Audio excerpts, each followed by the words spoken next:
तो मसला ये है कि अगर किसी शख्स ने ये गुमान कर लिया कि अभी सुबह नहीं हुई, और वो खाता रहा या खा लिया या पी लिया या जिमा कर लिया, और उसको बाद में ये बात मालूम हुई कि सुबह हो चुकी थी, जिस वक्त वो खा रहा था या जिस वक्त वो पी रहा था या जिस वक्त वो जिमा कर रहा था, उस वक्त दरअसल सुबह हो चुकी थी, तो जाहिर सी बात है उसका रोज़ा टूट गया था। लेकिन ऐसी सूरत में सिर्फ कज़ा लाजिम होगी।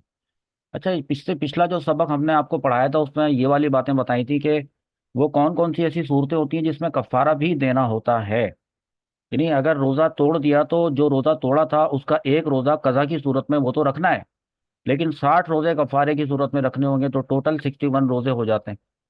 वो सबक, और उसके बाद अब ये सबक, फ़र्क क्या है इस वाले सबक में, वो वाली सूरतें बयान होंगी जिसमें सिर्फ और सिर्फ कज़ा का एक रोज़ा रखना होता है। ये बात आप समझ लें अच्छी तरीके से। तो उन सूरतों में जिनमें सिर्फ एक रोज़ा कज़ा का रखना होता है, एक पहली सूरत ये है कि फ़र्ज करें, अभी मसला पढ़ता हूँ लेकिन उससे पहले आप समझें कि सहरी का वक्त ख़त्म हो गया था, लेकिन उसको मालूम नहीं था कि सहरी का वक्त ख़त्म हो गया, और वो ये समझ रहा था कि अभी सहरी का वक्त बाकी है और अभी सुबह नहीं हुई है। घड़ी गलत थी, घड़ी में टाइम देखा, जो भी गलती हुई, पता चला कि बाद में उसको ये बात पता चली कि जिस वक्त उसने सहरी ख़त्म की थी उस वक्त इतना टाइम ऊपर हो चुका था, सुबह हो चुकी थी। तो सवाल ये पैदा होता है कि उस पर कज़ा लाजिम है। मैंने यहाँ पे लिखा है मसला बार शरीयत से कि ये मसला नंबर 1 है कि ये गुमान था कि सुबह नहीं हुई, और खाया या पिया या जिमा किया, बाद में मालूम हुआ कि सुबह हो चुकी थी, तो सिर्फ कज़ा लाजिम है। तो इसमें एक सवाल जहन में आता है कि अगर वो शहरी के बाद भी खाता रहा या जिमा करता रहा तो उसका रोज़ा ही शुरू ना हुआ? ऐसा नहीं है, बल्कि ये एक ऐसे शख्स की बात हो रही है कि जिसने रात में रोज़ा रखने की नियत कर ली थी। तो रात में रोज़ा रखने की नियत कर ली थी, तो जैसे ही सहरी का वक्त ख़त्म हुआ, सुबह सादिक शुरू हुई, उसका रोज़ा शुरू हो गया।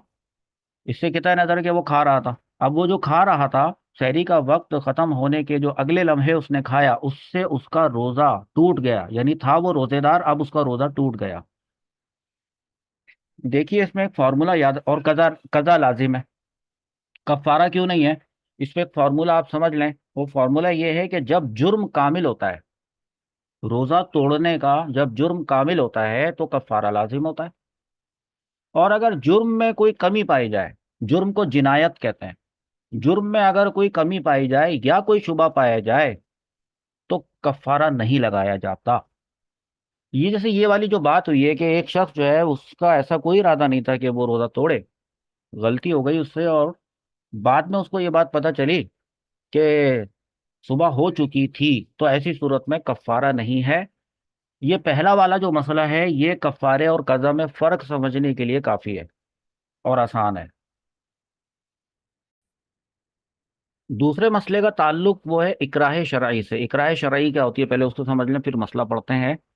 कि फ़र्ज़ करें कि किसी ने किसी को ज़बरदस्ती धमकी देकर, कि जैसे कि वो उससे जान से मार देगा, इसको पता भी है कि वाकई ये कत्ल कर देगा या कोई उज़्व तलब कर देगा, जिस्म का कोई उज़्व काट देगा, और गन पॉइंट पे रोज़ा तोड़वा दिया।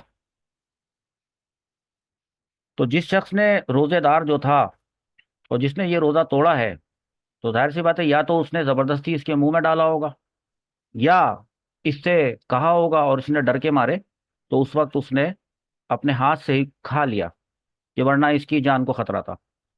तो ऐसा करने की इसको इजाज़त तो थी, ठीक है, लेकिन रोज़ा तो टूट गया। ठीक है, अब चूंकि ये जो रोज़ा टूटा है इसमें खाने से रोज़ा टूटा है, देखिए यहाँ पे लिखा है कि अपने हाथ से खाया, तो खाना जो है वो रोज़ा टूटने का सबब बन रहा है, लेकिन जुर्म जो है वो, जिनायत जो है वो कामिल नहीं है। जिनायत कामिल नहीं है क्योंकि इसका जो ये खाना है ये इसको मजबूर किया गया था और मजबूर करके इसको खिलाया गया था। यहाँ तक आप बात समझ रहे हैं? तो लिहाजा मसला यूं बन रहा है कि खाने पीने पर मजबूर किया गया रोजेदार को, यानी इकराह शरई पाया गया। वो आप समझ गए इकराह शरई क्या होता है। अगरचे अपने हाथ से उसने खाया हो तब भी सिर्फ कज़ा लाजिम है। तो ये दो मसलों से आपको कफ्फारे में और कज़ा में फ़र्क थोड़ा बहुत समझ में आया होगा। अब थोड़ा सा एक मुश्किल मसला आ रहा है, जिसको हम आसान करने की कोशिश करते हैं। रोज़े में कोई ऐसा फेल किया जिससे रोज़ा नहीं टूटता था। ऐसे अफ़ाल होते हैं ना, जैसे आंख में सुरमा डालने वाली मिसाल बताई थी आपको, और मुबाशरत की मिसाल बताई थी आपको। आपको मिसाल बताई थी, हिजामा करने की मिसाल आपको बताई थी, करवाने की। तो आपको बताया था कि इन चीज़ों से रोज़ा नहीं टूटता है, और इसके अलावा जितनी भी चीज़ें रोज़ा नहीं तोड़ती हैं, जिनसे रोज़ा नहीं टूटता है, उस सब को आप जहन में ले आए। और किसी रोज़ेदार का तसव्वुर करें कि रोज़े में उसने कोई ऐसा फेल किया जिससे रोज़ा ना टूटता हो। ठीक है। उसको पता नहीं था लेकिन कि इससे रोज़ा टूटता है कि नहीं, उसको कन्फ्यूजन थी। तो उसने किसी मुफ्ती साहब से उसका मसला दरियाफ्त किया। तो आगे लिखा है कि रोजा तो नहीं टूटा, जिससे रोजा ना टूटता हो, लेकिन किसी मोतमद मुफ्ती ने फतवा दे दिया कि रोजा टूट गया है। भाई, कोई मोतमद मुफ्ती साहब ये फतवा क्यों देंगे ऐसी किसी बात पर जो रोजा को ना तोड़ती हो? तो वो ये फतवा क्यों देंगे कि रोजा टूट गया है? तो यकीनन इससे ये बात समझ में आती है कि सवाल पूछने वाले ने सवाल ही गलत पूछा होगा, और कुछ इस अंदाज से बात पूछी होगी, तो जिसकी वजह से उसको ये जवाब मिला कि रोजा टूट गया है। बहरहाल जवाब तो ये मिला कि रोजा टूट गया है, जो भी वजह हो। अब चूंकि रोजा टूट जाने का फतवा उसको हासिल हुआ, और उनके फतवा देने पर उसने कसदन खा लिया, अब रोजा टूट गया। पहले तो नहीं टूटा था ना, क्योंकि उसने ऐसा फेल किया था जिससे रोजा टूटता ही नहीं था, तो टूटा भी नहीं था।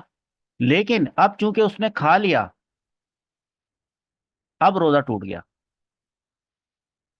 खाने से जो रोजा टूट जाता है, कसदन खाने से जो रोजा तोड़ देता है अपना, कफारा भी देना पड़ता है।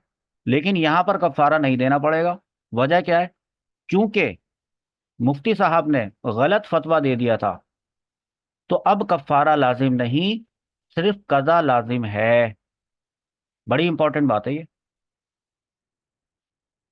इससे जिनायत के अंदर कमी महसूस हो रही है, वाज़े पता चल रही है इस मसले से।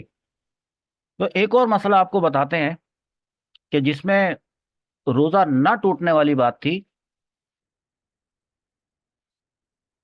और वो बात इस तरह से थी कि रोजे में कोई ऐसा फेल किया जिससे रोजा ना टूटता हो, और उसने कोई हदीस सुनी थी या पढ़ी थी जिसके मुताबिक वो ये समझ रहा था कि इस वाले फेल से रोजा टूट जाता है। गलत फहमी। तो उसने कोई हदीस सुनी थी या पढ़ी थी जिसके सही माना ना समझ सका था। जी।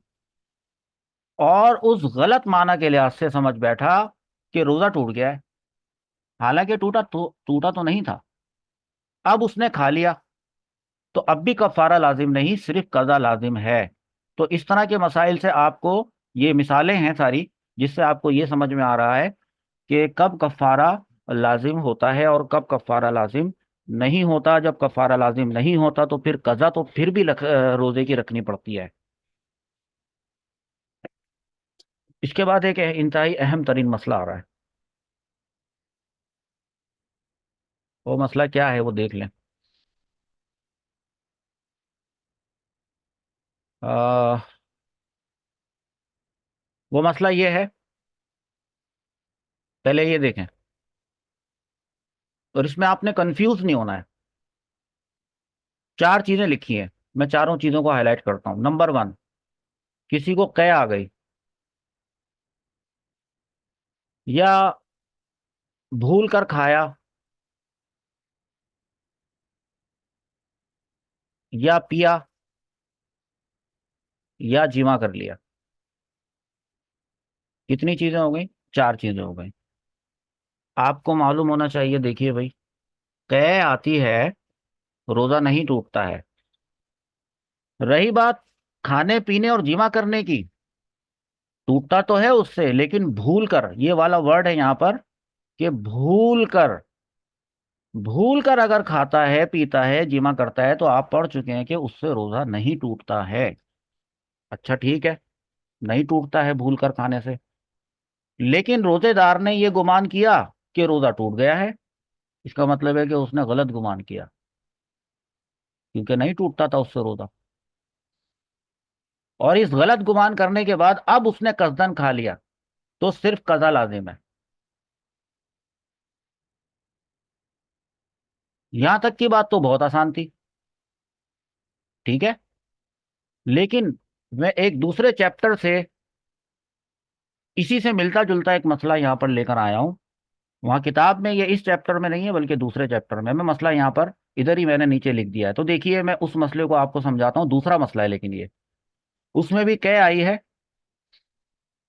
और उसमें भी भूल कर का ध्यान में रखिए कि भूल कर खाया है, और भूल कर पिया है, या भूल कर उसने जिमा कर लिया है। सही है। यहां तक तो ऊपर वाला मसला और नीचे वाला मसला, ये दोनों मसले सेम है बिल्कुल, इन दोनों में कोई फर्क नहीं है। लेकिन आगे लिखा है कि इन सब सूरतों में उसे मालूम था कि रोजा नहीं टूटा, जबकि वहां पर लिखा था कि उसने गुमान किया था कि रोजा टूट गया है। वहां पे उसने ये गुमान कर लिया था कि रोजा टूट गया है। लेकिन यहां तो वो वाली सूरत बयान की गई है कि उसे मालूम था कि रोजा नहीं टूटा है। अब उसने कसदन खा लिया, तो भी सिर्फ कज़ा लाजिम है। जी। यहाँ पे आप हो सकता है कि कंफ्यूज हो, और आप ये सोचें कि भाई वहां तो समझ में आता था कि उसकी गलत फहमी थी कि रोजा टूट गया है, तो जिनायत जो है वो कामिल नहीं थी। लेकिन यहाँ तो जिनायत कामिल नजर आती है, कि क्योंकि वो क्या है, यहाँ लिखा है कि इन सब सूरतों में उसे मालूम था, एक शख्स को मालूम है कि ये जो मैंने काम किया खाने पीने या जिमा करने का, भूल कर किया था, और उसको ये बात मालूम है कि भूल कर करने से ऐसा रोजा नहीं टूटता है। तो जब उसको ये बात मालूम थी, तो वो रोजेदार था। रोजेदार होते हुए उसको अपना रोजेदार याद होते हुए उसने खा लिया, तब भी सिर्फ कज़ा लाजिम है। तो खैर, इल्लत बताना यहाँ पे जरूरी समझ रहा हूँ, इसलिए बता रहा हूँ कि देखिए, ये जो एक एक करके लिखते हैं, बात दरअसल ये है, मुख्तसर सा समझ लें। बात दरअसल ये है कि जो वो जो रोजा तोड़ने वाली जो चीज है, उसमें कोई शुबा नहीं होना चाहिए। अगर उसमें कोई शुबा है, तो भी जिनायत मुकम्मल नहीं है, एक बात। या उसकी कोई नज़ीर मिलती है, तो भी जिनायत मुकम्मल नहीं है। और जब जिनायत मुकम्मल नहीं होती, तो कफ़ारे का हुक्म नहीं लगता। ये जो मैंने अल्फाज कहे शुबे वाले और नज़ीर वाले, ये क्या कहे मैंने दरअसल, वो आप समझ लें। और ये जो ग्रीन वाला जो पैटर्न है, इससे मैं आपको समझाता हूँ। खाना पीना और जिमा करना, खाने पीने और जिमा करने में, खाने पीने और जिमा करने से रोजा तोड़ने के मामले में क्या कोई शुबा है? तो कोई शुबा नहीं है, कोई शुबा नहीं है, बल्कि ये तो जाहिर सी बात है, किसी का कोई इख्तिलाफ नहीं है, ये खाएगा पिएगा या जिमा करेगा। लेकिन भूल कर, ये वाला वर्ड शामिल कर लें अब आप इस जुमले के अंदर, कि भूल कर खाया, भूल कर पिया, भूल कर जिमा किया, तो आप कहेंगे कि हाँ, इससे तो रोजा, मैं पूछूं कि आप बताएं कि भूल कर खाया पिया जिमा किया तो क्या रोजा टूटता है? आप बड़े कॉन्फिडेंस से कहेंगे कि नहीं नहीं, इससे तो रोजा नहीं टूटता, क्योंकि भूल गया था, उसको अपना रोजादार होना याद नहीं था। तो ये जो आपका जो बड़ा कॉन्फिडेंस है, इसका ये मतलब नहीं है कि इसके अंदर शुबा नहीं है, इसके अंदर दरअसल शुबा पाया जाता है। जी। वो शुबा क्या है? देखो, शुबा कभी कभार ऐसे भी होता है कि किसी मसले में फुकाहा का इख्तिलाफ हो। जब किसी मसले में फुकाहा का इख्तिलाफ होगा, तो उसको, वो भी शुबह की एक शक्ल होगी, सूरत होगी। जैसे मिसाल के तौर पे इमाम मालिक के नजदीक रहमतुल्लाह ताला अलैह, भूल कर खाने पीने या जिमा करने से, भूल कर, तो तब भी रोजा टूट जाता है। अहनाफ के नजदीक और दीगर के नजदीक भूल कर खाने पीने से नहीं टूटता। तो दो फिर आ गए ना मसले, इख्तिलाफ आया ना। तो मतलब इस मसले में है एक शुबा। तो जहां कहीं पे भी शुबा पाया जाएगा, कफारे का हुक्म नहीं लगेगा। तो ये तो थी खाने पीने और जिमा की मिसाल। तो खाने पीने की जिमा की मिसाल को मजीद एक्सप्लेन कर देते हैं कि चूंकि भूल कर खाने पीने जिमा से ये काम हुआ है, यानी ये काम भूल कर खाने पीने वाले मसले से हुआ है, तो अब चाहे उसने गलत गुमान किया हो कि रोजा टूट गया, या उसको मालूम था कि रोजा टूट गया, ओ सॉरी नहीं टूटा, दोनों सूरतों में कफारा नहीं लगेगा। क्योंकि भूल कर खाना पीना और जिमा करना ये मुश्तबा है, इसमें इश्तिबाह है। अच्छा, तो कै की भी मिसाल कर ले। अगर कोई आपसे पूछे कि ये बताइए कि अगर किसी को कै आई तो क्या उसका रोजा टूट जाता है, तो आप कहेंगे नहीं टूट जाता, नहीं टूटता। तो इसमें शुबा कैसे पैदा हो गया? क्योंकि नीचे वाले मसले में लिखा है कि कै आई, और उसके बाद बीच की सारी चीजें छोड़ दें, कै आई, और इस सूरत में, कै आने की सूरत में उसे मालूम था कि रोजा नहीं टूटा, तो लग रहा है कि इसने जुर्म किया। ऊपर वाले के मुकाबले में ये वाला बड़ा जुर्म है, ऊपर वाले के मुकाबले में ये बड़ा जुर्म है। बड़ा तो है जुर्म नीचे वाला, कामिल फिर भी नहीं है। वजह, अब वजह समझे आप। वजह यह है कि तय आने की भी दो सूरतें होती हैं। बस कैसे रोजा टूटने की दो सूरतें होती हैं कि अगर वो खुद ब खुद से आई तो रोजा नहीं टूटता है जी। लेकिन इसकी एक नज़ीर दूसरी भी है, और वो नज़ीर क्या है कि अगर कोई उंगली हलक में डालकर जानबूझकर अपने आप को कै करवाए, तब तब तो रोजा टूट जाता है।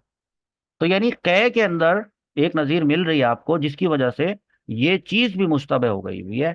इस वजह से शरीयत ने यहां पर कफारा नहीं लगाया, और ये छूट दी है और ये सहूलत दी है।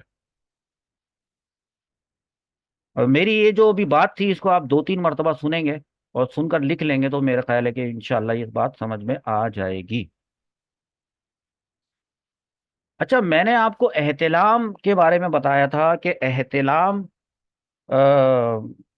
चूंकि उस पर इंसान का इख्तियार नहीं होता, सोते में उसको एहतलाम हो गया, तो उससे तो कोई रोज़ा टूटता नहीं है। तो इसमें तो कोई किसी किस्म का कोई इख्तिलाफ नहीं है, ना कोई शुबा है।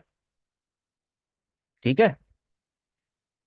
तो मैंने आपको वो वाला जो चैप्टर पढ़ाया था जिसमें कफ्फारा लाजिम हो जाता है, तो उसमें मैंने एहतलाम का एक हुक्म बताया था, वो मैं आपको भी दिखाता हूँ। ये वाला मसला देखें। इस मसले में लिखा है कि अगर एहतलाम हो, अच्छा ये मैंने चैप्टर वो वाला खोला है जिसमें कज़ा और कफ़ारा दोनों लाजिम हो जाते हैं। तो कफ़ारा लाजिम हो रहा है एहतलाम से। अब देखिए आप, अगर एहतलाम हुआ और उसे मालूम था कि रोज़ा ना गया जी, फिर खा लिया, तो कज़ा और कफ़ारा दोनों लाजिम हो गए। ये सीख कर आए थे आप पहले कफ़ारे के चैप्टर के अंदर, ऐसा ही है ना भाई? क्योंकि एहतलाम, इसमें कोई शुबा नहीं है। भूल कर खाने पीने वाले मामला इससे बिल्कुल मुख्तलिफ है। तय करने वाला मामला इससे बिल्कुल मुख्तलिफ है। और एहतलाम एक बिल्कुल एक अलग सूरत है। तो एहतलाम होने की सूरत में जब एक रोजेदार को ये बात मालूम है कि उसका रोजा नहीं टूटा था, तो इसका मतलब है कि वो इस वक्त रोजेदार है, और उस रोजेदार ने अब जो खाया है तो उसने जानबूझकर अपना रोजा तोड़ा है। ये जुर्म जो है, वो ये जिनायत जो है, ये बिल्कुल कामिल है। तो इसकी वजह से कज़ा और कफारा दोनों लाजिम होंगे। अच्छा, यहीं पर अगर हम इस मसले को उस जगह लेकर जाना चाहते हो कि जहां पर सिर्फ कज़ा लाजिम होती है, इस मसले में क्या तब्दीली आएगी, इस मसले के अल्फाज में क्या तब्दीली आएगी, वो मैं आपको बताता हूँ। आप खुद ही शायद अपने जहन में अंदाजा लगाने की कोशिश करें, तो मैं आपको बताता हूँ।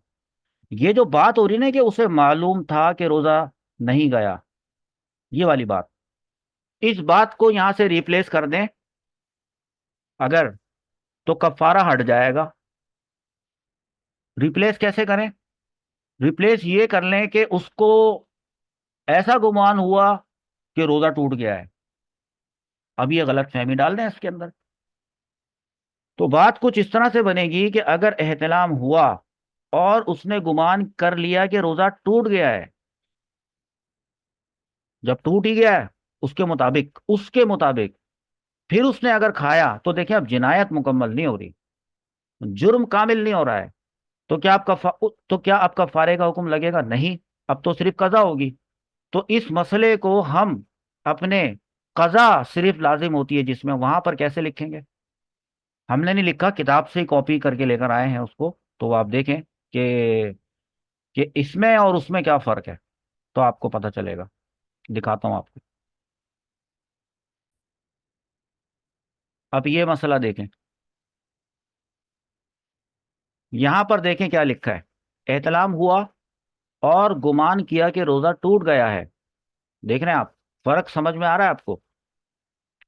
अभी जो मसला दिखा के लाए हो आपको, जिसमें कफ्फारा लाजिम हो रहा था, उसमें उसको मालूम था कि रोजा नहीं टूटा है।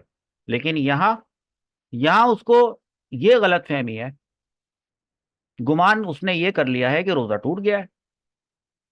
शायद वो ये समझता हो कि एहतलाम हो जाने से रोजा टूट जाता है। तो अब कसदन उसने ये जो खाया है ना, इसकी वजह से कहा जाएगा कि जिनायत मुकम्मल नहीं तो सिर्फ कजा लाजिम होगी, बस।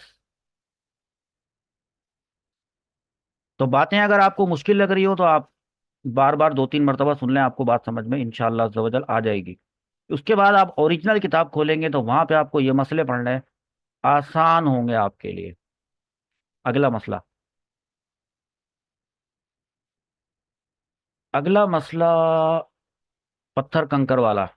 देखिए बेटा, कि जैसे अगर आपसे पूछता हूँ कोई खा लेगा पत्थर, तो आप कहेंगे रोजा टूट जाएगा। कंकर ही खाएगा, मट्टी खाएगा, तो रोजा टूट जाता है।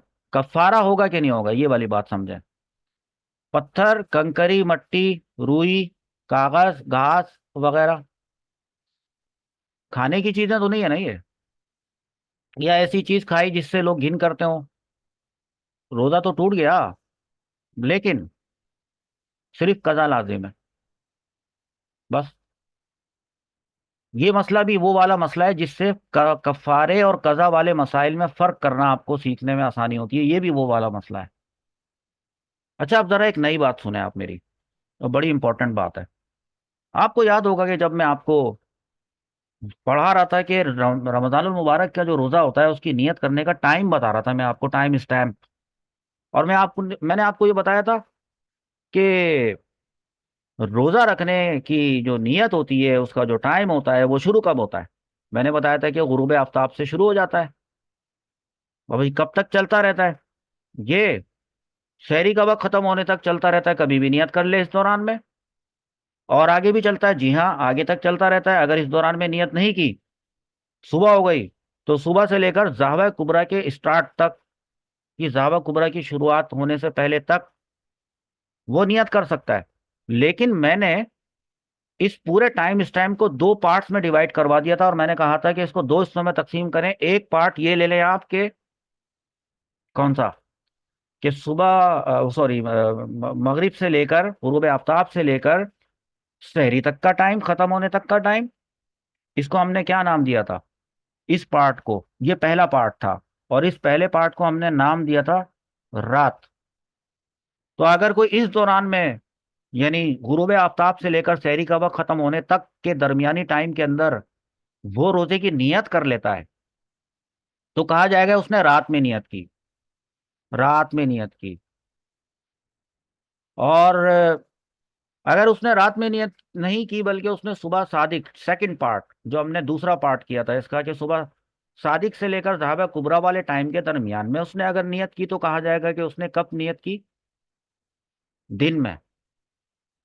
तो इसका मतलब है कि रोजेदार जो होता है उसकी नियत के दो पॉसिबिलिटीज होती हैं, कि या तो उसने नियत की होगी रात में, या उसने की होगी दिन में। तो क्या इससे कोई फर्क पड़ता है? हाँ भाई, बहुत फर्क पड़ता है। वो फर्क ये पड़ता है कि, फर्क क्या पड़ता है फिर दिखाता हूँ आपको, रुकें। पिछला वाला मसला देखें, कल वाला। फर्क पड़ता है। कफारा लाजिम होने के लिए शर्त यह है कि रात ही से रोजे की नियत की हो। अगर दिन में नियत की थी और तोड़ दिया तो कफारा लाजिम नहीं।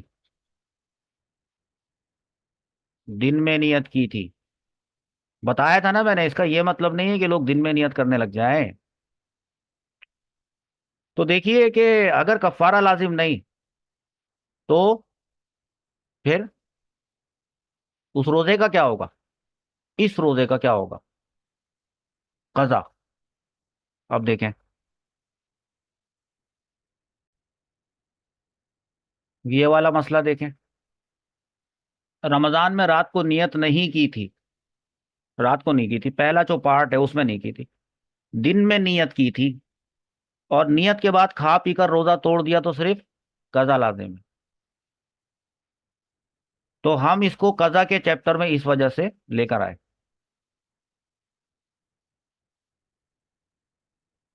अच्छा, अब ये बात पॉइंट समझ में आ गया ना, बस हो गई ना बात। रात को नियत और दिन के नियत का फर्क समझ में आ गया। अब जरा एक नई बात, बिल्कुल एक नई बात। आपको याद होगा, फिर मैं अब आपको फिर पीछे जाके एक मसला भी दिखा के लेकर आता हूं। मैंने आप लोगों को जब ये बात पढ़ाई थी कि कफारा, कफारा वो जो 60 रोजे रखने का कफारा है, उसके वाजिब होने के क्या क्या पैरामीटर्स थे। अगर याद नहीं है तो मैं आपको अब दोबारा दिखाता हूँ। ये लें, कफारे वाला सबक ला रहे हैं।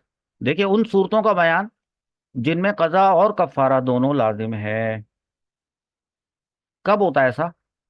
कोई मसला तो हो जिस मसले से ये बात समझ में आए। पिछला सबक है, लेकिन अब आपको दिखाते हैं। देखिए ये मसला देखें, मसला नंबर एक।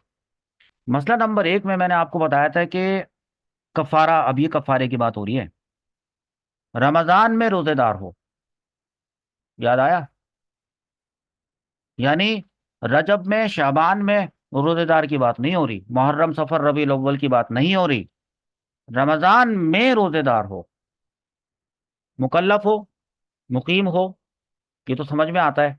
लेकिन इसके बाद वाली बात देखें, अदाए रोजाए रमजान की नियत से रोजा रखा। आप उस वक्त जब ये आपको पढ़ाया जा रहा था, और अभी भी इस वक्त भी आप ये समझ रहे थे कि ये वाली बात तो इजाफी लग रही है कि अदाए रोजा रमजान की नियत से रोजा रखा। भाई अभी हमने रोजे रख रहे हैं रमजान में, तो भाई अदाए रोजा रमजान की ही नियत कर रहे हैं। मतलब हम में से रमजान में जब हम रोजे रख रहे होते हैं तो यही तो नियत कर रहे होते हैं, अदाए रोजा रमजान। वो भी सौमी गदिन नवई तो मिन शहर रमदान, शहर रमदान।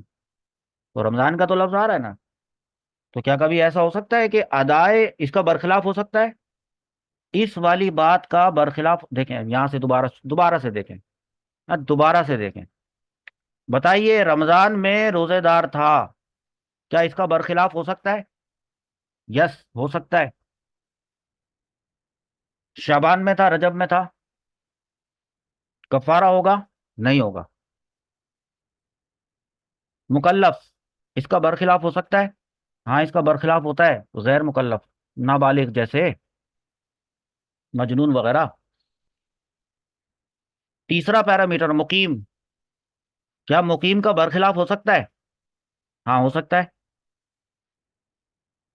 मुसाफिर, शरई मुसाफिर, वो तोड़ेगा तो कफारा नहीं होगा। और इस मसले में तो उनकी बात की जा रही है कि जिसमें होगा कफारा, जिसमें होगा। बरखिलाफ आपको बता दिया, तीन चीजों के बरखिलाफ बता दिए।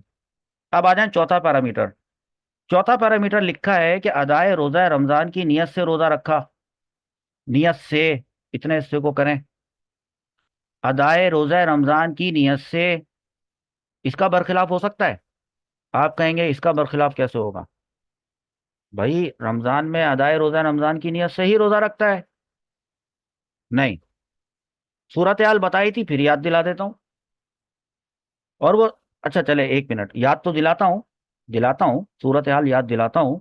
पहले ये समझ ले कि अगर इसके बरखिलाफ हुआ, अदाए रोजा रमजान की नियत से रोजा नहीं रखा हो, अगर नहीं रखा हो, नहीं कह के मैंने बरखिलाफ कर दिया ना, कि अदाए रोजा रमजान की नियत से रोजा नहीं रखा, तो कफारा नहीं होगा। कितनी बड़ी और इंपॉर्टेंट बात है ये। और ये जो तारीफ इस वक्त आपके सामने मसला नंबर 38 है, ये किस कदर जामे और माने है, बेहतरीन अल्फाज का चुनाव है इसके अंदर। सदरुल शरिया का, रहमतुल्लाह ताला अलैह। देखिए, अब वो बात सुने आप जरा, जो मैं पहले भी आपको बता चुका हूं कि रमजान नहीं था। तवज्जो से सुनिएगा, रमजान नहीं था और उसको कोई रोजा रखना था। फर्ज करो कि कोई कज़ा रोजा रखना था, और कज़ा रोजा तो रमजान के अलावा ही रखा जाएगा। या उसने नजर मानी थी कि मेरा फलाना काम हो जाए तो मैं पीर के दिन का रोजा रखूंगा, तो उसने पीर का दिन आने का इंतजार किया, इतवार की रात को सहरी की, नियत की, और पीर को रोजा रख लिया। रमजान नहीं था। रमजान होता तो वो कभी नजर का, मन्नत मानने का रोजा रखता? नहीं रखता ना। हुआ ऐसे कि जब वो सुबह सो के उठता है तो उसको ये पता चलता है, खबरें देखता है या उसको ऐलान पता चलता है कि रात को ऐसा हुआ कि चांद नजर आ गया था। वो 30 शाबान थी, वो 29 शाबान थी, अगले दिन 30 शाबान का एहतमाल भी था और यकुम रमजान का भी था। वो हो गया यकुम रमजान। जब उसने नियत की थी उसके वहम गुमान में नहीं था, ना कोई खबर मिली थी उसको। तो उसने तो भाई जो रोजे की नियत की थी, नजर की या कजा की, अदाए रोजा रमजान की नियत तो नहीं थी वो। पता चला बरखिलाफ इसका, उसकी नियत अदाए रोजा रमजान की नियत नहीं थी। जी। लेकिन हुआ ये कि उस दिन उसको पता चला ये तो रमजान है, तो उसकी नियत का क्या होगा? और इस रोजे जो आज फर्ज रोजा है, बल्कि ये तो आज रमजान है, ये तो फर्ज है रोजा। तो चूंकि रमजानुल मुबारक में किसी भी दूसरे किस्म की रोजा की गुंजाइश ही नहीं होती, तो इसकी ये वाली नियत ऑटोमेटिकली कन्वर्ट हो जाएगी इस रमजान के फर्ज रोजे के लिए। नियत दुरुस्त मान ली जाएगी और इसका रोजा जो है वो रमजान का रोजा कहलाएगा। अगर इसने मन्नत का रोजा रखना हो था तो वो तो गया, क्योंकि वो तो अभी काउंट नहीं हो रहा, क्योंकि ये रमजान आ चुका है। लेकिन इसका ये वाला जो रोजा, जो इसने रोजा भी बिल्कुल दुरुस्त हो रहा है, रमजान का माना जा रहा है।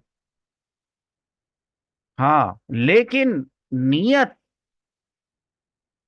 अदाए रोजा रमजान की नहीं है। समझ आई बात? तो क्या इससे कोई फर्क पड़ता है? जी हाँ, फर्क पड़ता है। अगर किसी ने रोजा रखकर जानबूझकर तोड़ दिया, आप क्या उस पे कफारे पूछता है आपसे कि मेरे लिए क्या हुक्म है? बड़ी बातचीत समझनी पड़ेगी ना। आप सबसे पहले तो उससे ये पूछेंगे कि आपने जो रोजा रखा था, अदाए रोजा रमजान की नियत से रखा था? जरूर पूछेंगे। और एक और बात आप जरूर पूछेंगे, नियत कब की थी? अच्छा चलो, कोई कहता है कि हाँ हाँ मैंने तो रोजा रमजान की नियत ही की थी, बीच बीच के रोजे चल रहे थे, उसमें रमजान ही की नियत की जाती है। तो उससे ये पूछेंगे कि आपने नियत कब की थी भाई, रात में की थी या दिन में की थी? या आप डायरेक्ट उस पर कफारा लगा देंगे, 60 रोजे रखो। अगर वो मुशक्कत में जाके पड़ गया और बाद में पता चला कि उसने तो नियत ही सहरी करने के बाद जो सुबह सादिक के बाद वाले टाइम में की थी, सेकंड पार्ट में, उसमें तो कफारा नहीं होता। तो लिहाजा इसका मतलब है कि उससे ये पूछेंगे आप नियत कब की थी। तो अगर वो कहता है कि मैंने रात को नियत की थी तो कफारे का हुक्म लगेगा। अगर वो कहता है कि मैंने नियत तो की थी भाई धावा कुबरा से थोड़ा पहले, या मैंने नियत की थी 8 बजे, 10 बजे, 9 बजे सुबह, फिर कफारा थोड़ी हो रहा है उसके ऊपर। तो लिहाजा मसाइल, अल्लाह रब्बुल इज़्ज़त मसाइल को समझने के लिए हमारा सीना कुशादा फरमा दे। रब्बिश राह ली सदरी वयस्सिर ली अमरी वहलुल उक़दतम मिन लिसानी यफ़क़हू क़ौली। ये दुआ मांगते रहा करें। अल्लाह ताला, ये बड़ी मैथमेटिकल चीजें होती हैं। जी। तो अगर आपको ये बातें समझ में आ रही हैं तो अल्लाह का शुक्र अदा करें, क्योंकि ये आसान बातें नहीं है। और अगर आपको आसान लग रही हैं तो इस पे तो बहुत शुक्र अदा करें। अब इसका नेक्स्ट लेवल, कि अदाए रोजा रमजान की नियत से रोजा, ये जो कहा है रखा, इसको नेगेटिव सेंस में ले जाएं और कहें कि रोजा नहीं रख, मतलब नहीं रखा, नहीं डाल दें इसके अंदर। आप यूं कहें अदाए रोजा रमजान की नियत से नहीं रखा, फिर क्या होगा? अब आए जरा उस मसले की तरफ जिस जो हमारा आज का सबक है, और वो ये है, देखें, पढ़ें।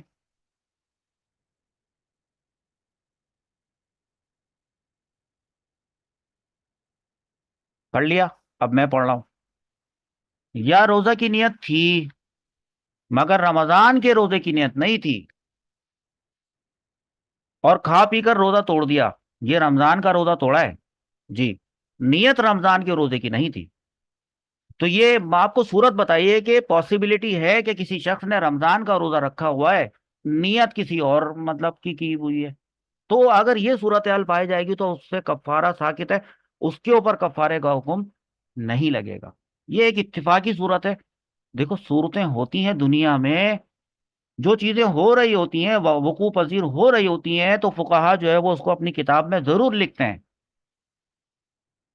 तो ये उनकी बड़ी मेहरबानी है कि उन्होंने इस चीज को इतना वाजे किया है। वैसे अगर ये जो चैप्टर अगर आप यूं तरतीब से ऐसे ही पढ़ रहे होते और बीच में अचानक से ये वाली बात आ जाती, तो आप शायद सोच में पड़ जाते कि ऐसा कैसे हो सकता है कि रोजे की नियत थी मगर रमजान के रोजे की नियत नहीं थी, ये कैसे हो सकता है। वो मैंने आपको बड़ा अच्छा समझा दिया। फिर से रिवाइंड करके पीछे जाकर इसको सुन लीजिएगा, लिख लीजिएगा, बल्कि अल्फाज को लिख लीजिएगा।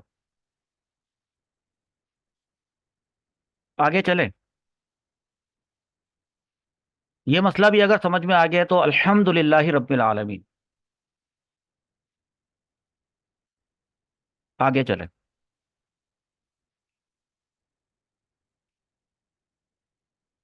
जनाब अली, हलक से उतर जाए ना जब बारिश का पानी, मुंह में जब चला जाए, रोजा टूट जाता है। हालांकि बारिश का पानी कोई पीने की नीयत से तो पीता नहीं है। या ओला होता है, बर्फ के ओले नहीं गिर रहे होते। तो उसके बारे में ये मसला आ रहा है कि रोजेदार के हलक में बारिश की बूंद या बर्फ का ओला उतर गया। हलक की बात हो रही है भाई, हलक की। मैं आपको ये वैसे एक बात बताता हूँ, ये जो हलक होता है ना, हलक जो इंसान का होता है, हलक ही कहते हैं, थ्रोट। ये एक ऐसी जगह होती है कि जब यहाँ हलक में कोई चीज चली जाती है ना, तो रास्ता नीचे की तरफ जाता है, उसका रुख नीचे की तरफ होता है, वो वापस नहीं आता। पेट के अंदर जाने के बाद उल्टी होके वापस आ जाए तो अलग बात है। तो ये हलक जो है ना बड़ा इंपॉर्टेंट होता है। हलक में पहुंचा गोया के मैदे में पहुंचा कोई भी चीज। तो फरमाते हैं कि रोजेदार के हलक में बारिश की बूंद या बर्फ का ओला उतर गया हलक में, तो रोजा टूट गया। अब आप बताएं, जिनायत, क्या जिनायत है, क्या जुर्म किया इसने। नहीं नहीं, जुर्म तो हो गया भाई। जुर्म हो, जुर्म का पता है, देखें एक मिनट। जुर्म, बाज ऐसे जुर्म भी होते हैं कि उसमें वो बेकसूर होता है, करता है, लेकिन उसमें उसका इरादा कसूर नहीं होता। और बाज ज्यादातर ऐसे होते हैं जिसमें कसूर होता है, लेकिन जुर्म जुर्म होता है। ये एक अलग बात है कि बात सूरत सूरत में मुजरिम को टोटली माफ कर दिया जाता है कि भाई चूंकि ऐसा था तो ऐसा था, क्योंकि तुम्हारा कसूर नहीं था। यहां भी माफ किया गया है, सिर्फ कजा लाजिम है। बस मैं समझ रहा हूँ कि ये बात समझ में आ चुकी होगी इंशाल्लाह। आगे चले। इतना जारो कतार रोया, आंसू चले गए मुंह में, पी लिए। पीने का मतलब क्या होता है, मुंह में जाने, लिक्विड चीज मुंह में जाती है तो पीने की डेफिनेशन में नहीं होती। पीने की तारीफ पर उस वक्त वो पूरी उतरेगी जब वो चीज, वो लिक्विड हलक में उतर जाएगा। तो इसीलिए लिख दिया कि आंसू पी लिए। तो कॉमन सेंस की बात है कि हलक में जाकर पेट में पी लिए, तो भाई रोजा टूट जाता है उससे। वो तो पहले ही पता था कि रोजा टूट जाता है। हुकुम का नहीं पता था ना कि कफारा होगा कि कजा। सिर्फ कफारा, सिर्फ कजा लाजिम होगी। इंपॉर्टेंट मसला अगला, पहले लिख दिया, देखें, वाज़ेह तौर पे लिख दिया है, बल्कि इसमें ये हाईलाइट कर दो इसको। जिमा ना किया, ना को हाईलाइट कर दो। जिमा ना किया। तो आप, आपसे सवाल पूछता हूं, जिमा करने से जानबूझकर रोजादार होना याद होने पर जिमा करने से रोजा टूट जाता है, कफारा भी लाजिम होता है। और अगर मैं आपको बताओ पूछूं कि बताएं कि अगर जिमा ना करे, तो आप कहेंगे जिमा नहीं करेगा तो नहीं टूटेगा। हाँ, तो जिमा नहीं करेगा तो जिमा नहीं करेगा तो रोजा नहीं टूटेगा। लेकिन बात आगे चल रही है अभी कि उसने जिमा नहीं किया था, मुबाशरत की थी। मैं पहले आपको बता चुका हूं कि मुबाशरत का मतलब जिमा नहीं होता। मुबाशरत तो दो जिस्मों के आपस में टच हो जाने को कहते हैं। दो अजसाम के आपस में, दो बॉडीज के आपस में टच हो जाने को कहते हैं। जैसे अ, मियाँ बीवी का एक दूसरे को छूना, तो क्या इससे रोजा टूट जाता है? नहीं तो। मुबाशरत से तो रोजा नहीं टूटता।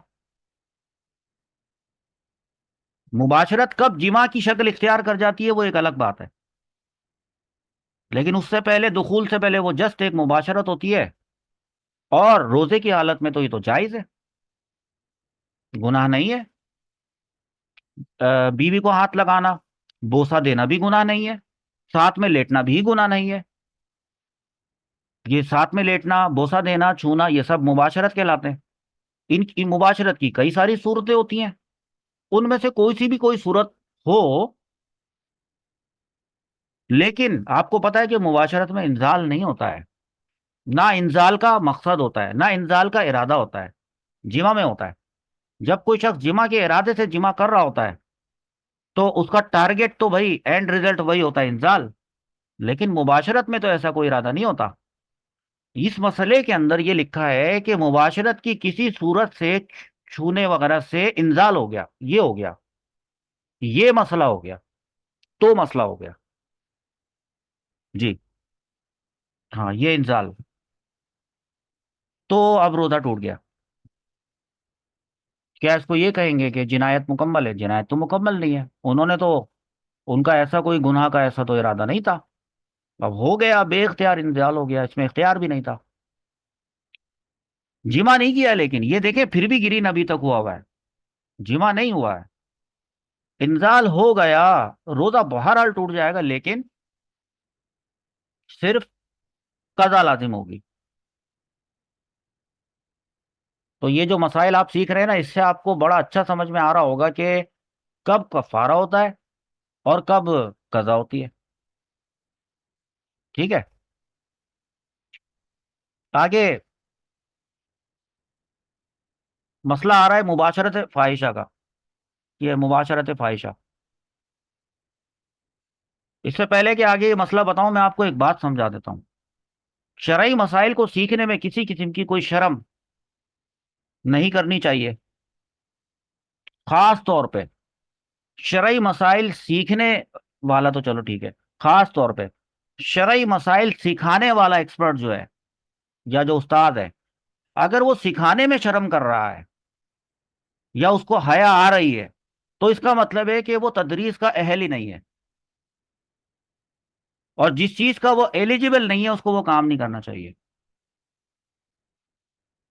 तो मुफ्तियान कराम और फुकाए कराम, अल्हम्दुलिल्लाह रब्बिल आलमीन, वो ये बातें काम की, अंदरूनी बातें लिख गए अपनी किताब में। वो सबक दे गए कि किताब तो खुली किताब होती है, जो भी पढ़ता है। तो लिहाजा इसको ना तो सीखने में शर्म करनी है, ना सिखाने में करनी है। क्योंकि यहाँ पे बड़े बड़े 60-60 रोजे रखने वाले मामलात हैं। तो किसी का किया आपके ऊपर ना आ जाए। बहरहाल मैं ये बताना चाह रहा था कि आप लोगों के लिए नहीं कह रहा, मैं जनरली कह रहा हूँ कि देखें, जो तालिब इल्म दीन होता है ना बेटा, उसके कंधों पे बहुत बड़ी भारी जिम्मेदारी आने वाली होती है कि जब वो आलिम बन जाता है, तो एक दुनिया जो है वो अपने मुश्किल मामलात के की वजह से उसकी तरफ रहम तलब नजरों से देखती है, उससे मसाइल पूछने में मोहताज होती है। एक दुनिया मुफ्ती की मोहताज होती है। तो ये, अब आप लोग चूंकि दरस निज़ामी के स्टूडेंट्स हैं, तो आपके ऊपर भी ये एक दिन ये जिम्मेदारी आने वाली है। हाँ, जब तक आप आलिम न बन जाएं, तो आपको बिला वजह बहस मुबाहिसे में किसी से उलझने की जरूरत, जरूरत तो क्या, इजाजत ही नहीं है। ठीक है। अभी तक सिर्फ सीखें, और सीखें तो खुल के सीखें। अब क्या आपको ये बताऊं, और क्यों ना बताऊं, कि मुबाशरत फाहिशा से इंजाल हो जाए अगर, तो रोजा टूट जाता है, लेकिन उसमें कजा लाजिम होती है, कफारा नहीं होता। क्यों? वजह, सवाल ये पैदा होता है कि ये होती क्या है मुबाशरत फाहिशा। वैसे मेरे स्टूडेंट जो इस वक्त आप लोग हैं, ये तो जानते हैं, क्योंकि इस टॉपिक पे हम बात कर चुके हैं। हाँ, अलबत्ता दूसरे लोग वो अगर सुन रहे हो, तो वो ये जान लें पहले मसले को समझे कि मुबाशरत फाहिशा से इंजाल हो गया तो रोजा टूट गया। इसका मतलब, इस बात का, इस स्टेटमेंट का, इस इबारत का मतलब ये पता चल रहा है कि मुबाशरत फाहिशा ये एक ऐसी चीज को कहते हैं जिससे इंजाल नहीं होता है। तभी तो यहां लिखा है कि अगर मुबाशरत, यू लिखें, चलो देखो, ऐसे लिखें। अब देखें बात वाज़ेह हो रही है। अगर मुबाशरत फाहिशा से इंजाल हो गया, इसका मतलब है उमूमी तौर पे मुबाशरत फाहिशा से इंजाल नहीं होता है, तो रोजा टूट गया। ये मुबाशरत फाहिशा क्या होती है दरअसल? मर्द के जकर का जो अगला हिस्सा जो नुमाया होता है, जिसको कि हशफा कहते हैं, जब वो औरत की फरज के अंदर, फरज दाखिल के अंदर गायब हो जाता है, चला जाता है, तो इसको मुबाशरत फाहिशा कहते हैं। इससे दुखूल तो साबित हो रहा है, इससे दुखूल साबित हो रहा है। ठीक है, इससे गुस्ल भी फर्ज हो गया, दोनों पर हो गया। लेकिन इंजाल की बात करें, होता नहीं था, हो गया इंजाल उसको, रोजा टूट गया। अब इसमें भी जिनायत मुकम्मल नहीं है, और इसमें जिनायत मुकम्मल ना होने की वजह से कफारे का हुक्म नहीं लगा हुआ, सिर्फ कज़ा लाजिम है। अच्छा, वो जवाब तो सबको पता चल गया। मैंने एक क्लास में जो है वो कहा था कि मुझे बताइएगा मालूम करके कि ये मुबाशरत फाहिशा होती क्या है, तो वो मेरे मुंह से तो यहीं पे निकल गया, तो वो लोग सुन लेंगे। तो चलो कोई बात नहीं। अच्छा, वैसे हम लोग रमज़ान के अलावा भी रोज़े रखते हैं। अभी शव्वालुल मुकर्रम आएगा इंशाअल्लाह अज़्ज़ वजल। अल्लाह ताला वो 6 रोज़े रखने की ताकत, हिम्मत और तौफीक अता फरमाए। पूरे रमज़ान पूरे साल रोज़े रखने का सवाब मिलता है। जी। वैसे और इसके अलावा जैसे हम लोग हैं 2 रोज़े रखते हैं, 9 मुहर्रम के, 10 मुहर्रम का भी रखते हैं। और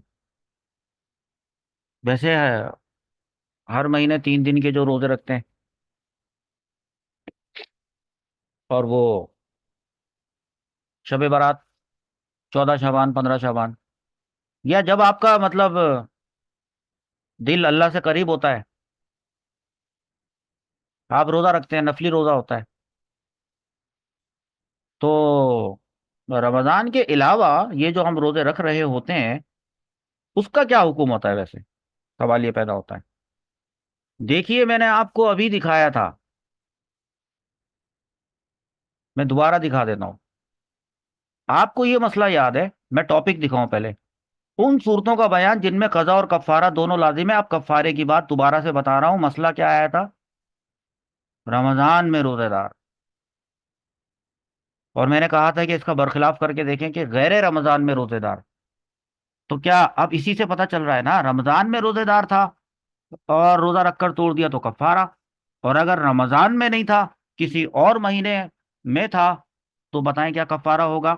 यस या नो? नो। आए अब अपने मसले की तरफ।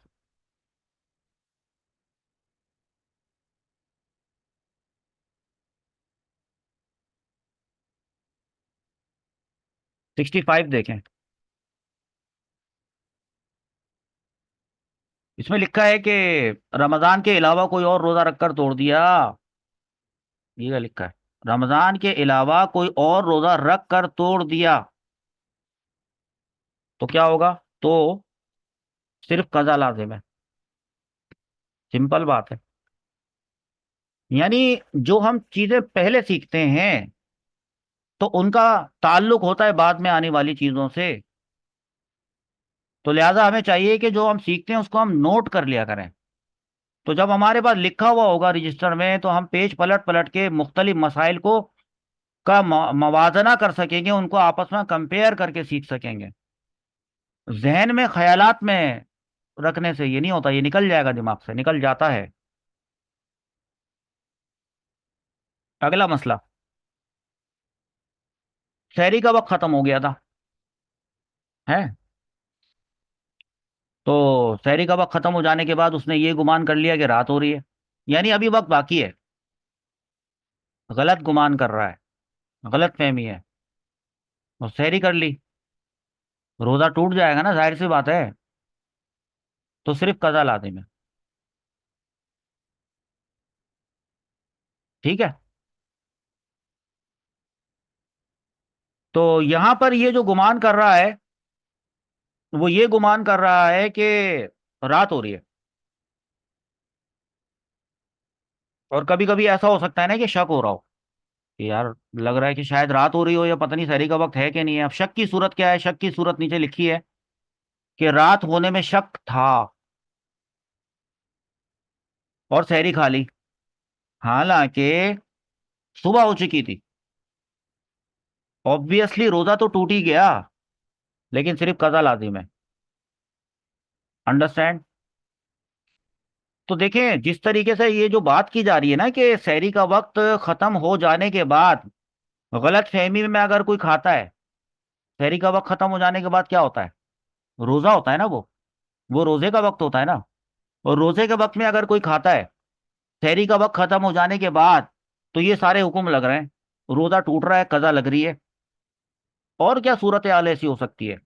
एक और भी सूरत हाल होती है, और वो होती है कि जब हम इफ्तार करने का इंतजार कर रहे होते हैं, उस वक्त भी हम रोजे से होते हैं।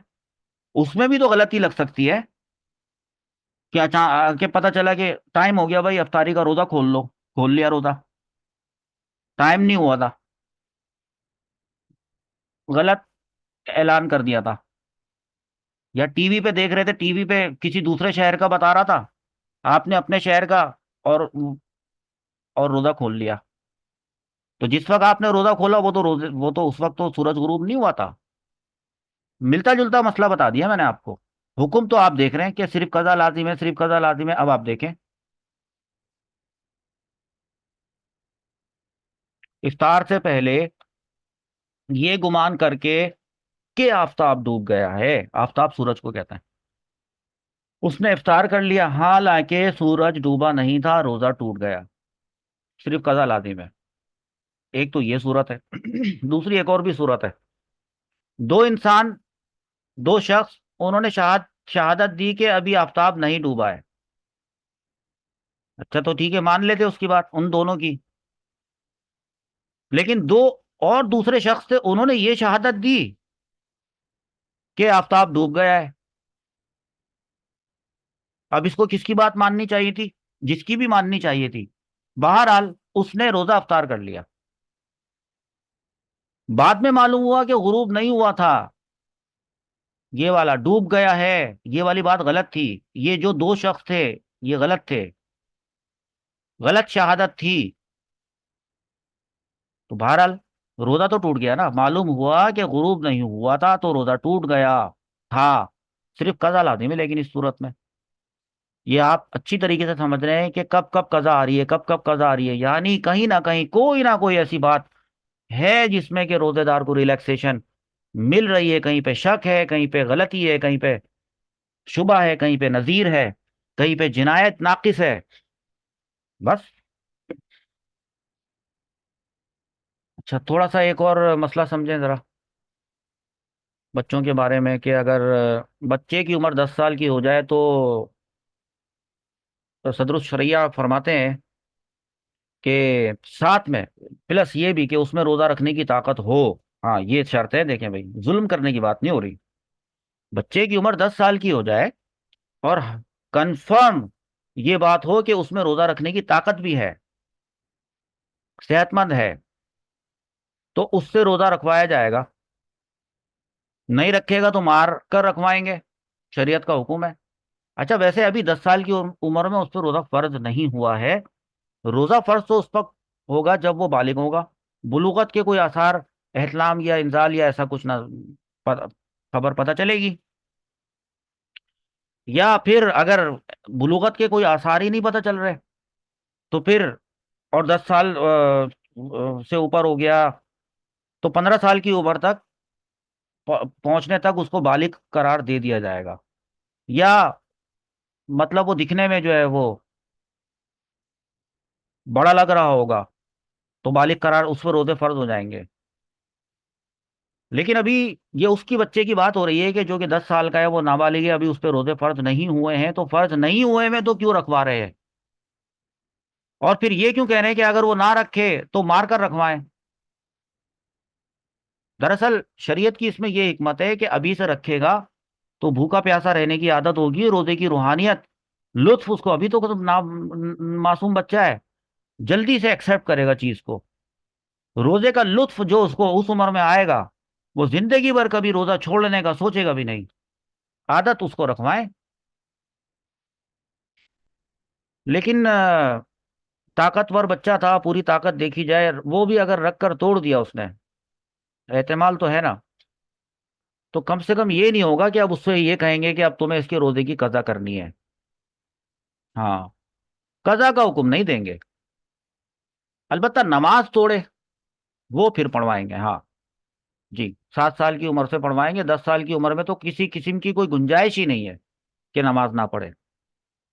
अब माँ बाप नहीं पढ़ ले नमाज, बच्चे क्या पढ़ेंगे? माहौल बनाए अपने अपने घरों में नमाज की सख्ती का, खुद करके दिखाएं पहले वो प्रैक्टिकली वो अमल, माहौल दें घर को अच्छा। चलें आगे चलें। बस थोड़ा सा रह गया, थोड़ा सा। हैजो निफास वाली औरत थी ना, जब वो हैजो निफास में तो रोजा नहीं रख रही थी ना, मना था। लेकिन ऐसा हुआ, उसको पता नहीं था, सुबह सादिक के बाद वो पाक हो गई। होना नहीं था शायद उसने, यानी इम्कान नहीं था, वरना वो रात को रोजे की नियत ना कर लेती अगर उसका ये आखिरी दिन होता। नहीं की थी नियत उसने रात को, क्योंकि उसको पता था अभी मेरा एक दिन बाकी है या अभी आधा दिन बाकी है, वगैरह वगैरह। ऐसा हुआ कि सहरी का वक्त खत्म हो जाने के बाद पाक हो गई।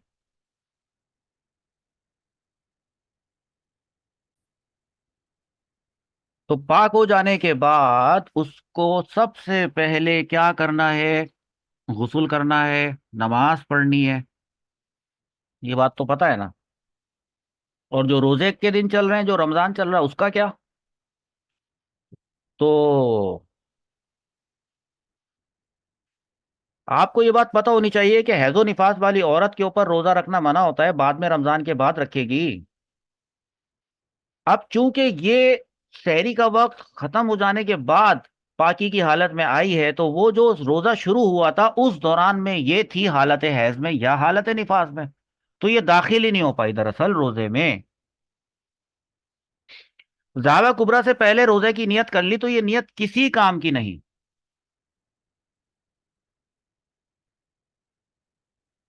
समझ में आ रही है बात? रोजा ना हुआ, और ना फर्ज ना नफिल, किसी किस्म का किसी टाइप का कोई रोजा ना हुआ। हैजो निफास वाली औरत, हाँ ये वाली सूरत देखें, अगर वो सुबह सादिक से पहले पाक हो जाती तो फिर फिर तो वो जावा कुबरा से पहले रोजे की नियत कर लेती ना अगर, तो बस। बल्कि कर ही लेनी चाहिए थी, अगर कोई औरत जो है वो सहरी के वक्त से पहले पाक हो जाती है, बस उसको पता चल गया, अब आने वाला रोजा उसके ऊपर फर्ज है, पाक जो हो गई है, करे नियत, अभी कर ले, जावा कुबरा तक जाने की क्या जरूरत है? अच्छा, अब इसके बाद वाला जो मसला आ रहा है वो आ रहा है कि सहरी का वक्त खत्म होने से पहले जिमा में मशगूल थे। यानी जिमा में मशगूल जो थे वो इस तरह से थे कि सहरी का वक्त करीब था। तो भाई करीब वक्त में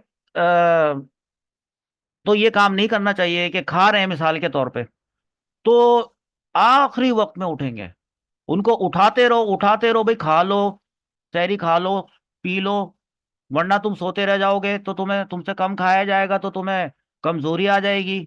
नहीं उठेंगे नहीं, मुंह बनाते हुए आएंगे और आखिरी वक्त तक खाएंगे, कि घड़ी की सुई की सेकंड की सुई भी देखेंगे। ये कोई तरीका थोड़ी होता रोजा रखने का। भाई कम से कम 10 मिनट पहले कुल्ली वुल्ली कर लें, टूथब्रश वगैरह करके बिल्कुल पुरसुकून हालत में बैठ जाए। ऐसा क्यों नहीं करते? और जिमा में भी इसी तरह है कि जिमा जिमा के अंदर भी इस बात का लिहाज रखा जाए ना। और खाने पीने के अंदर भी यही है कि पानी नहीं पिया था। वो क्या आखिरी गिलास एक रखा हुआ है, ये गिलास क्यों रखा हुआ है, ये गिलास भरा हुआ क्यों रखा हुआ है। वो जब वो चैनल के ऊपर जो है, वो जैसे वो मदनी चैनल चल रहा होता है, दूसरे चैनल चल रहे होते हैं, उसमें आखिरी का उल्टी गिनती शुरू नहीं हो जाती, काउंटर, तो वो उस वक्त करेंगे, उसी वक्त पानी पियेंगे। वो भाई क्या हो गया तुमको, क्या 1 महीने के लिए भूखा प्यासा रखा जा रहा है। इतना भी क्या कि एक गिलास आखिरी का जो है वो रखा हुआ है कि वो आखिरी वक्त में पियेंगे। और अगर ऐसी गलती लग गई कि पानी पीते पीते शहरी का वक्त खत्म हो गया था, पानी पीते पीते शहरी का वक्त वो गले से उतर रहा था पानी नीचे और शहरी का वक्त खत्म हो गया था, तो रोजा ही टूट जाएगा ना। तो क्या जरूरत है इस तरह से गैर महफूज अंदाज में रोजा रखने की। ये बात जो मैंने आपको बताई ना, वो ये मसला समझाने के लिए बताई है पानी पीने की। शहरी का वक्त खत्म होने से पहले जिमा में मशगूल थे और शहरी का वक्त खत्म हो गया, तो देखो भाई, फौरन जुदा हो जाना चाहिए था, फौरन जुदा, तो फिर तो बच जाते। हाँ, लेकिन फौरन जुदा ना हुए, बल्कि उसी हालत पर रहे। बस काम खराब हो गया, रोजा टूट गया। लेकिन ये वाला जिमा, ये वो वाला जिमा नहीं है कि जिसके बारे में मैं अभी बताया था कि कफारे के टॉपिक में बता रहे थे कि जानबूझकर रोजादार होना याद भी था तो फिर जानबूझकर जिमा कर लिया, शहवत गालिब आ गई तो बेरा रवी का शिकार हो गए, तो ये फिर कफारा देंगे। ये वो वाली जिनायत नहीं है, यहाँ पे कफारे का हुक्म नहीं है। सही है। अच्छा, अब दूसरा इसी से मिलता अगला मसला, दिन में रोजेदार होना याद नहीं था। बस ये आखिरी मसला है, सेकंड लास्ट। सही है, परेशान तो नहीं हो रहे ना, लंबा हो जाता है कभी लेसन, अब क्या करें, पूरा तो करना है। एक टॉपिक पूरा हो जाए ना बस।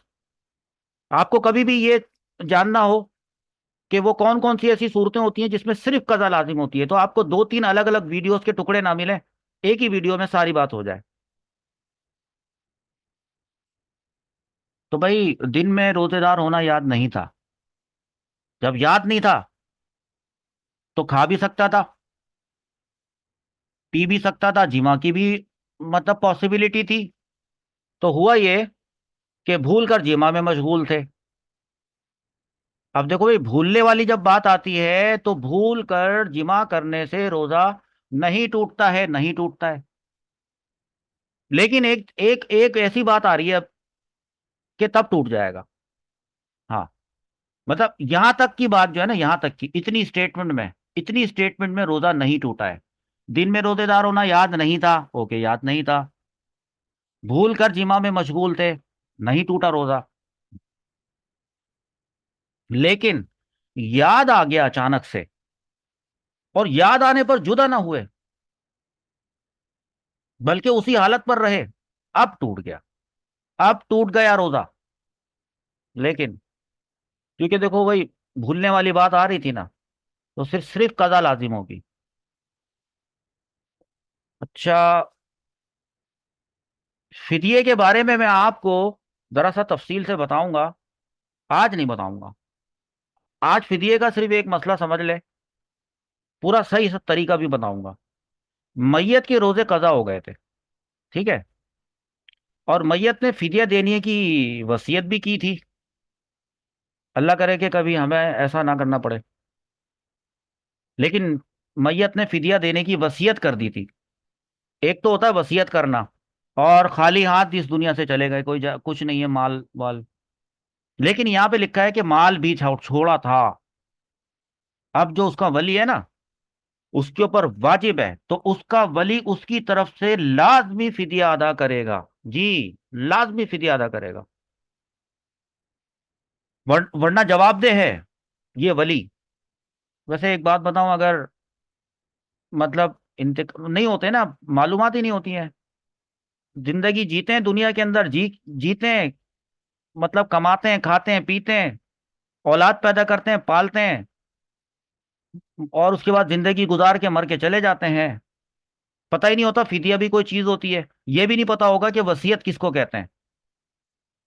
तो अगर अब चलो कोई बात नहीं, अगर किसी का इंतकाल आपके मरहूमीन में से ऐसा में से हो गया हुआ है, और आप क्यों ना ऐसा क्यों ना कर लें कि चलो ठीक है उसने वसीयत नहीं की थी, तो जरा मालूम कर लें कितने रोजे उसने छोड़े थे अपनी जिंदगी में, तो जो फिगर आती है, तो क्या हरज है, वो आप उसके वली हो चाहे ना हो, चलो आपके अपने रिश्तेदारों की बात हो रही है,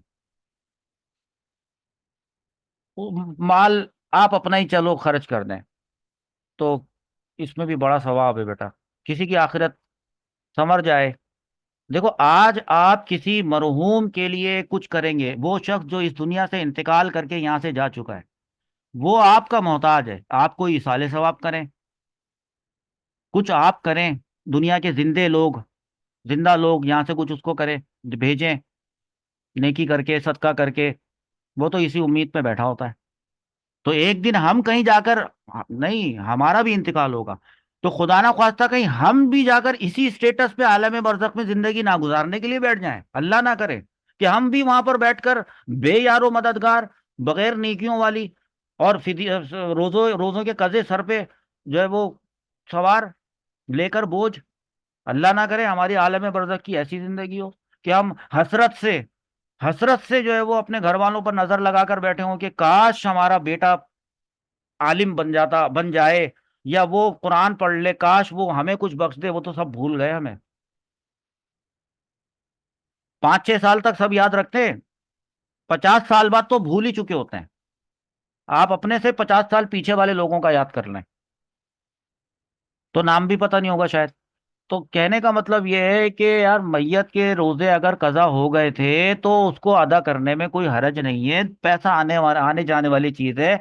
अल्लाह ना करे अगर हम में से कोई ऐसी किसी कैफियत में आलम बरज़ख में यहाँ से इंतकाल करके वहां पहुंच गया और मोहताजगी की जिंदगी गुजारी, वहां पर भी एक तो जिंदगी दुनिया में पहले ही मोहताजगी की होती है, हर शख्स किसी ना किसी हवाले से किसी ना किसी पर डिपेंडेंट होता ही होता है, चाहे वो कितना अमीर हो कबीर हो, किसी न किसी मामले में वो मोहताज होता तो है। तो अब दुनिया की जिंदगी मोहताजगी में गुजारी है, तो आलम बरज़ख की भी क्या गुजारनी है, वो तो बहुत लंबी जिंदगी होगी, पता नहीं कितने तवील अरसे के बाद तो कयामत आएगी। तो आलम बरज़ख की जिंदगी का कुछ ख्याल कर लो। तो उसका ख्याल करने का तरीका ये है कि इस वक्त जो लोग आपके रिश्तेदार, जानने वाले दोस्त भी हों, अगर अहबाब, वो इंतकाल करके जा चुके हों, तो आप उनके लिए जो कर सकते हैं, जो कुछ आपसे बन पड़ सकता है वो करें। कहीं अल्लाह ना करे कि उन्हीं जैसी कैफियत के अंदर उन्हीं की पलटन में जाके बैठ गए, वो भी हसरत का शिकार, हम भी हसरत का शिकार, वो भी इंतजार में किसी सदके के, किसी खैरात के, किसी इसाले सवाब के, और हम भी उन्हीं की कौम में शामिल हो गए इंतजार में। नहीं नहीं, इंशाल्लाह हम बड़ी शानदार जिंदगी वहां पे गुजारेंगे। ना हमारी कोई, ना इंशाल्लाह नमाज कजा, ना हमारी जो है वो कोई, अगर है कोई कजा तो उसको पढ़ लेंगे और तौबा कर लेंगे। और अगर रोजा कोई छूट गया है, रोजे के मसाइल चल रहे हैं, तो अगर जिंदगी में जो रोजे छोड़े आज से ही नियत कर लेंगे कि या अल्लाह ताला जैसे ही रमजानुल मुबारक खत्म होगा मैं अपने रोजे पूरे कर लूंगा इंशाअल्लाह, तू मुझे तौफीक अता फरमाना, इंशाअल्लाह हो जाएंगे रोजे। यानी अपने ऊपर कोई कर्ज लेके मत मरना, सीधे सीधे सीधे इंतकाल होना चाहिए बस, आराम से, मतलब रहमत के फरिश्ते आए, सुकून से, अल्लाह रब्बुल इज्जत के हुक्म से, बिल्कुल सुकून से, प्यार मोहब्बत से जो है वो रूह कब्ज हो गई। जो थोड़ी बहुत नज़ा की सख्ती अल्लाह रब्बुल इज़्ज़त ने नसीब में लिखी हो, अल्लाह पाक उसको आसान कर दे, या अल्लाह ना हम पे नज़ा की सख्ती आसान फरमाना, मौत के वक्त या अल्लाह ताला हम पे खास रहमत नाजिल फरमाना। और फिर इंशाअल्लाह ताला मुनकर नकीर के सवाल जवाब से सबसे इंशाअल्लाह फारिग होके हुजूर सल्लल्लाहु ताला अलैहि वसल्लम का दीदार करके, मन मा कुंता तकूलु फी हक्की हाज़र रजुल मोहम्मद सल्लल्लाहु ताला अलैहि वसल्लम का जवाब देकर, और फिर खुशी खुशी जहाँ कभी रेंज बना दी जाएगी कि भाई अब आप की ये रेंज है, बस मक्के मदीने तक जा सकते हैं आप, या तीसरे आसमान तक जा सकते हैं, या पांचवें आसमान तक वगैरह, या इन बुजुर्गों तक, बगदाद तक, मदीने तक, मक्के तक वगैरह, जो भी रेंज हो। और ये रेंज जो है ये दर्जा होता है, या आपके जो है वो इसाले सवाब यहाँ से अगर मिलेंगे दुनिया से कोई, आप तो खुद नेक मरे एक बात, और प्लस ये कि ऊपर से नेक लोगों को छोड़ के भी मरे ना, आलिम बना दिया था किसी को, आलिमा बना दिया था किसी को, हाफिज बना दिया था किसी को, ये वाले काम करके गए थे, कोई सदका जारिया वाले काम। तो वो तो देखो चल रहा है, तो उससे दर्जात बुलंद होंगे। वो दर्जात, वो ये रेंज रेंज बढ़ाएंगे, मुर्दे की रूह की रेंज बढ़ जाएगी उससे, इंशाअल्लाह अज़्ज़ा वजल। अल्लाह करे हमारी पहले से ही रेंज बढ़ी हुई हमें मिले, कि हम खूब जाएं मक्के का, खाने काबा का तवाफ करें, जब दिल चाहे मदीने जाएं, इंशाअल्लाह अज़्ज़ा वजल। तो बच्चों, मैंने आज आपको ये सिखा दिया है कि वो कौन कौन से ऐसे मसाइल हैं जिनसे सिर्फ और सिर्फ कज़ा वाजिब होती है। उससे पहले मैंने आपको सिखाया था कि जिनसे कफारा भी लाजिम हो जाता है। ठीक है, तो बस इतना काफ़ी है। और अगला जो आखिरी सबक आने वाला है, आखिरी सबक, वो देख लें, उसका हेडिंग मैं आपको दिखा देता हूँ। अब हम अगले सबक में उन चीज़ों का बयान पढ़ेंगे जिनसे रोज़ा नहीं टूटता, तो और उसमें अवामुन नास में पाई जाने वाली बहुत सारी गलत फहमियों का, गलत फहमियों की तरफ भी हम देखेंगे कि वो कौन कौन सी गलत फहमियां होती है, उनको दूर करेंगे। जानेंगे कि लोग क्या कहते हैं कि इससे रोजा टूट जाता है, वो कह रहा है उससे रोजा टूट जाता है, अगर तुमने इसको हाथ लगा लिया तो तुम्हारा रोजा टूट जाएगा, अगर तुमने ये कर लिया तो तुम्हारा रोजा टूट जाएगा। इस तरह की कुछ बातें इसके अंदर इंशाअल्लाह अज़्ज़ा वजल हम पढ़ेंगे। अल्लाह रब्बुल इज़्ज़त हमें इसी तरीके से दिल जमाई के साथ इल्म दीन हासिल करते रहने की तौफीक अता फरमाए। अपने कुरान का, अपने प्यारे नबी करीम सल्लल्लाहु ताला अलैहि वसल्लम की हदीस मुबारक अहादीस का, अल्लाह ताला अपने फिक का जो है वो जो इल्म है हम पर आसान फरमा दे। हम में से किसी को, आप में से किसी को अगर मुश्किल लग रहा हो, लगता हो, तो अल्लाह रब्बुल इज़्ज़त आपका सीना कुशादा फरमा दे, कि आपको ये चीज़ें समझ में आने लग जाएं, इंशाअल्लाह अज़्ज़ा वजल। चलें बस, अब थक गए, बाकी चीज़ें कल पढ़ेंगे। सुब्हानकल्लाहुम्मा व बिहम्दिका ला इलाहा इल्ला अन्ता अस्तगफिरुका व अतूबु इलैक। अस्सलामु अलैकुम व रहमतुल्लाहि व बरकातुहू। वालेकुम अस्सलाम रहमतुल्लाह। अस्सलाम वालेकुम वरहमतुल्लाहि वबरकातुहू। वालेकुम अस्सलाम। अल्लाह